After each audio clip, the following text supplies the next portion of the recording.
It's kind of benchmarking ourselves. Was a huge ask. Beautiful Indian story, it's set in the imperial Indian times. When I think of Bayadere, I think of a Bollywood love triangle. Bayadere, Indian, go the whole route. Exotica, this deep, deep, deep, deep blue jungle. Was I'd like Bayadere to smell like incense. It should look like spice. There's a lot of different ways of covering stools. I just made up this little design for. This is a litter. I'm very fond of young people, the way they think, the way they do.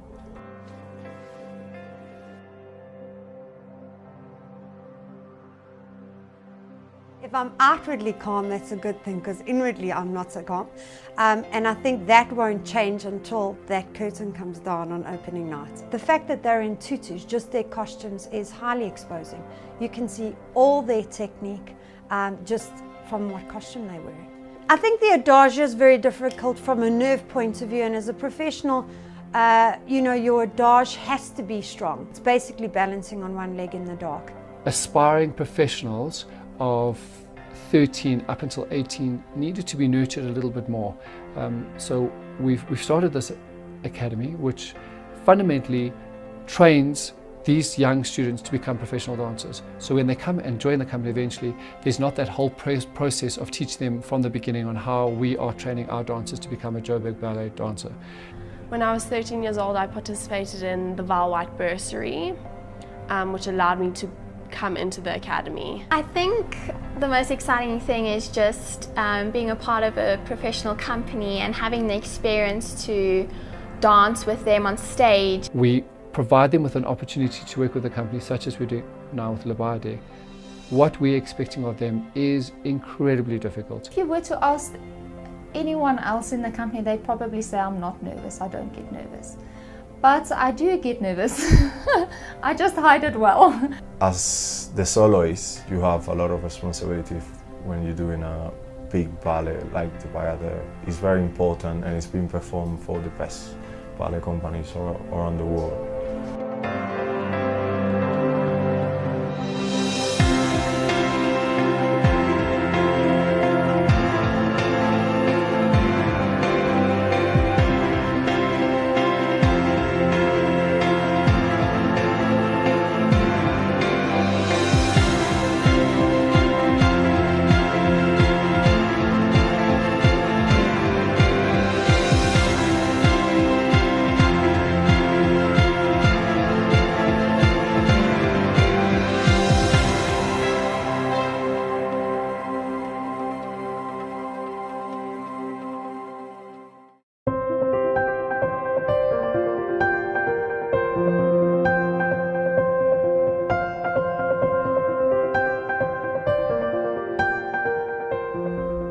Bayadere is a very old and a very iconic ballet, and so we are often asked why we have decided to add that to our repertoire.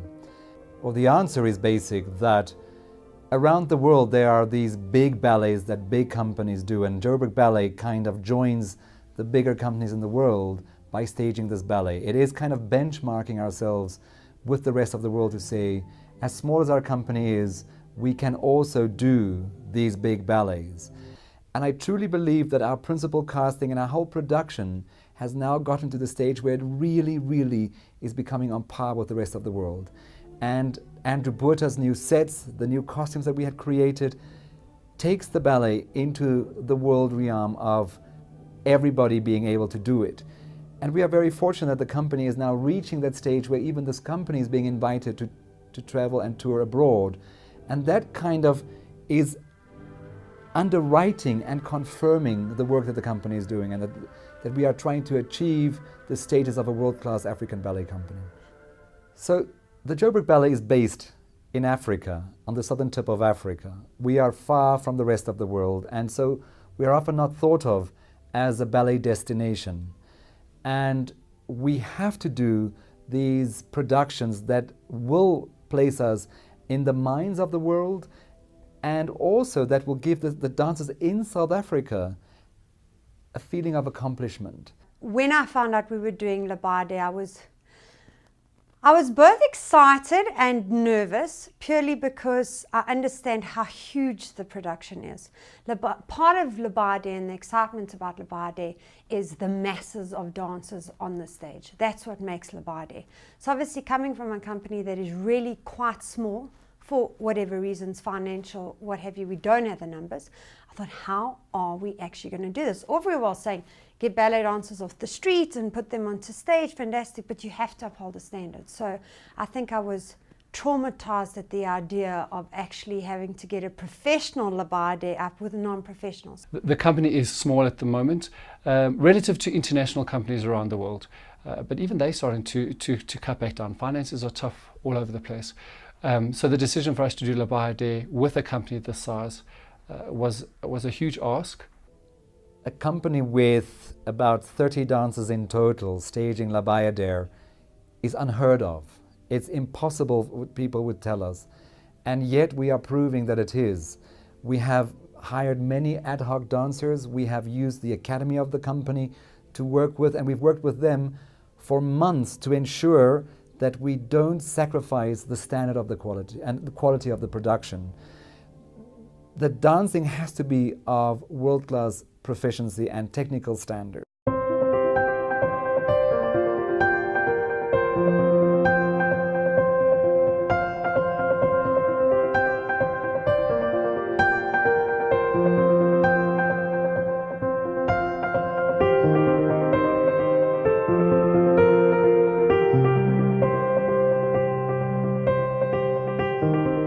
Bayadere is a rare piece. It belongs to the late, it's really the heart of the romantic repertoire. It belongs to a particular set of ballets that needs, well, I think all the classicals need a very, very delicate touch.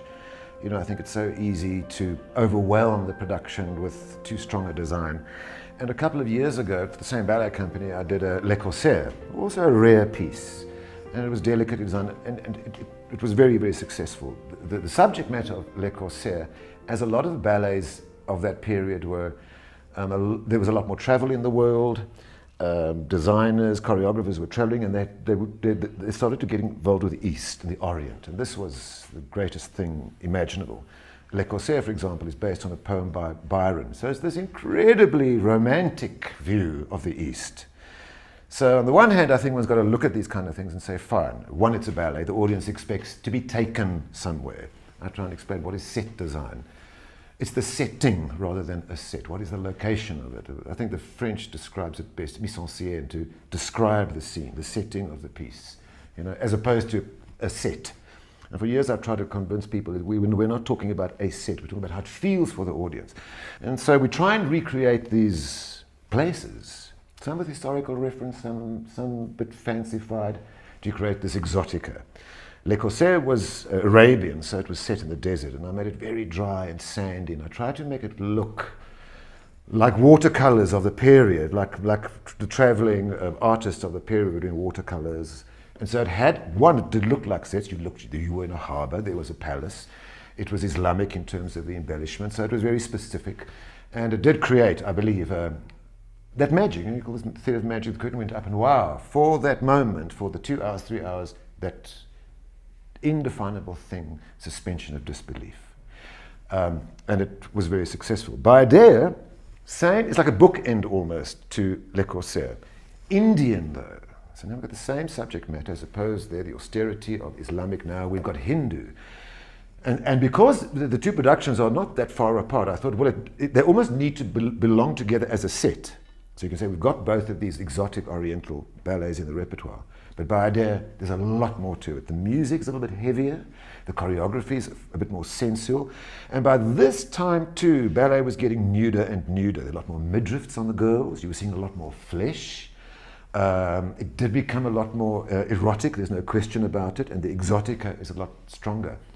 Well, Indian, I'm going to go the whole route again. And for me, the research of the stuff is just so fantastic. You know, what about it? Which part of India? And of course, the libretto very cautiously says, you know, in ancient India. That's the clue you've got. The rest you've got to kind of find in yourself. But then, the first part is the process, is the puzzle. What would that be if they were there in the jungle and they came across a temple? Right, so there's a temple, fine. We know later on we go to another palace, but that's not the same period. That must be older. So you start putting together my version of what you believe it could be, what you feel it could be. And I do a lot of work in Asia. This is the first time I've done an exotic jungle on stage. Is it the first time? Yes, it is. So automatically, the first thing that came to mind for me for Bayadere, besides again being classical and symmetrical and representative, yes, the palaces are grand. Yes, when we're out on the terrace, it has all the beautiful architectural details of India. It's like a travelogue to give the audience all the richness that you can. But for me, La Bayadere, compared to Le Corsaire, which was this dry, desert, austere, was this exotica, this deep, deep, deep, deep blue jungle, this heady jungle, these layers of mist in the jungle, deep blues and greens. And the thing I felt was I'd like La Bayadere to smell like incense. It should look like spice.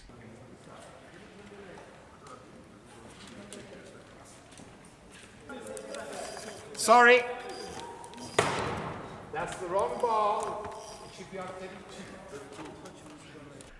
It's filled with decoration. There's not one square centimetre of this that's not embellished with a layer upon a layer upon a layer.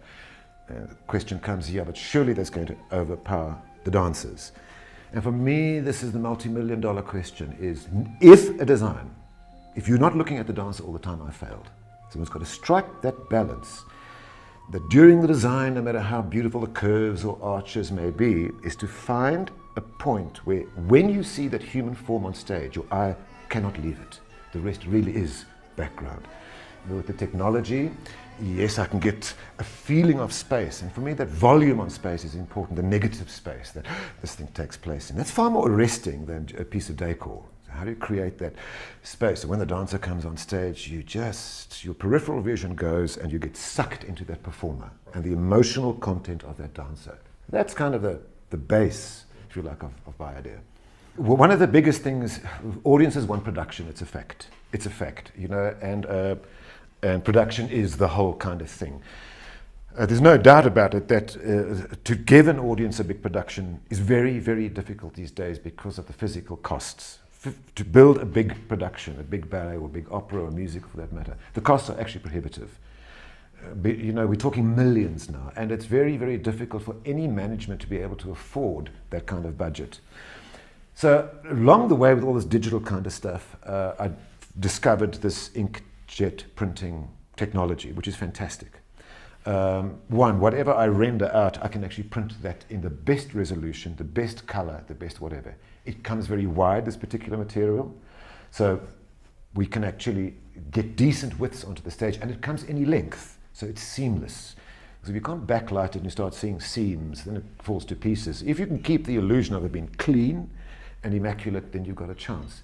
So this technology, whatever I design, you will print it and you'll get exactly that. And by layering these behind each other, in front of each other, and lighting in between, the illusion is remarkable of being three-dimensional. The stuff is developed, this technology, for the advertising industry. So one, it's so durable, it's unbelievable. Two, it's got to be a clean device. And certainly on stage, we're flying in the theatre. We've got flybars. All theatres have got flybars. So there's your technology taken care of. And by flying them in different combinations and draping it, and even cutting shapes out of it, we get incredible results. It's lightweight, which means that it's easy to transport. I mean, a whole thing like a La Bayadere will come on the back of a bucky. People still can't get their head around it. Is that the whole ballet? And you say, yes, that's the whole thing.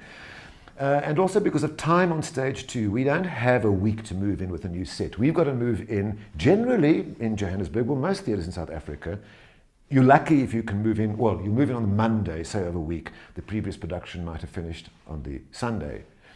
You've got Monday to move in. You're going to open on Friday. And of course, with managements who are pushing for box office and cover, sometimes even earlier. So it sounds incomprehensible. How can you move into theatre on Monday and preview on the Thursday? We can. With this technology, it rolls up. So you can put 5 or 6 of these gigantic rolls onto one roller. It takes 2 people to carry it in. We've devised a system of how to clip them onto the fly bars. So by tea time, lunchtime in the theatre, say we're moving on Monday at 8 o'clock, by lunchtime the set is up. But after lunch on Monday, we can put the production onto the stage. So we're not wasting time. We don't have that kind of time anymore. We don't have indulgence. Then we tidy up lighting and on we go.